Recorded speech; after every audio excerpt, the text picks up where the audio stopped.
Σε μια περίοδο που ο ελληνικός λαός υφίσταται θυσίες, δεν υπάρχουν περιθώρια για καθυστερήσεις ή για δισταγμούς. Όπως δεν υπάρχουν περιθώρια ανοχής για ιερές αγελάδες που παραμένουν άθικτες όταν επιβάλλονται περικοπές παντού. Η Ελλάδα αντιμετωπίζει τώρα οξύ πρόβλημα ηθικής και υλικής ανακάμψεως, έπειτα από ολόκληρον δεκαετίαν φθοράς των πάντων. Όταν πρέπει να τελειώνουμε με τα ελλείμματα και να βγούμε από την κρίση, δεν μπορούμε να ανεχόμαστε θύλακες αδιαφάνειας και δημόσιας πατάλης. Η ελληνική ραδιοφωνία τηλεόραση, η ΕΡΤ, είναι μια χαρακτηριστική περίπτωση μοναδικής αδιαφάνειας και απίστευτης πατάλης. Και αυτό τελειώνει σήμερα. Η οικονομική ανάκαμψη αφετέρου και η ανακούφιση του λαού από τις μάστιγες του πληθωρισμού και της ανεργίας που αυτόν κυρίως πλήττουν, μόνο με την απελευθέρωση της ιδιωτικής πρωτοβουλίας ή μπορεί να επιτευχθεί. Έχει καθεστώς αδιαφάνεια στη διαχείρισή της. Μιλάμε για μια εταιρεία με 6 λογιστήρια που δεν επικοινωνούν μεταξύ τους. Υπάρχει καθεστώς αδιαφάνεια στη διαχείριση των συμβάσεων. Καθεστώς ακόμα μεγαλύτερης αδιαφάνειας στη διαχείριση του υλικού, το οποίο δεν έχει απογραφεί εδώ και 8 χρόνια. Υπάρχει καθεστώς προνομίων για τους εργαζόμενους που χρεώνουν τεράστιο αριθμό υπεροριών.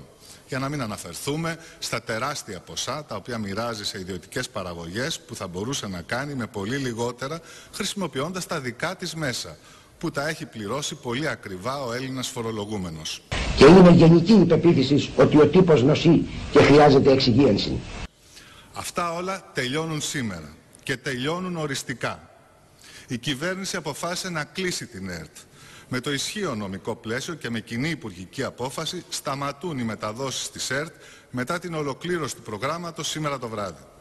Και στη θέση της ΕΡΤ θα δημιουργηθεί ένας σύγχρονος, δημόσιος, αλλά όχι κρατικός, ούτε κομματικά ελεγχόμενος οργανισμός ραδιοτηλεόρασης, κατά τα πρότυπα των πιο πετυχημένων δημόσιων ραδιοτηλεοπτικών οργανισμών της Ευρώπης. Η δημοσία διοίκηση που παρέλυσε από την επιδρομή των κομματικών πρακτόρων είναι ανάγκη να καταστεί εκ νέου αποτελεσματική και υπεύθυνος.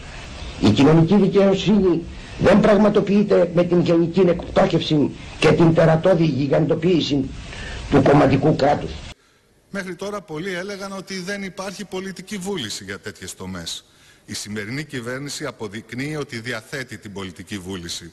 Αυτό άλλωστε ζητάει και αυτό περιμένει να δει ο ελληνικός λαός. Έχουν υποστεί πάρα πολλά κατά τα τελευταία χρόνια αυτοί που διασφάλισαν την ελευθέραν ύπαρξη της Ελλάδος. Δεν κατέχονται εντούτοις από πνεύμα αντεκδικήσεως, μίσους ή εχθρότητος προς οποιονδήποτε. Εκείνο που πριτανεύει στην ψυχή των που πληρούνται από την υπερηφάνεια του εθνικού αγωνιστού είναι η σωτηρία της πατρίδος που βλέπουν πόσον και γιατί κινδυνεύει.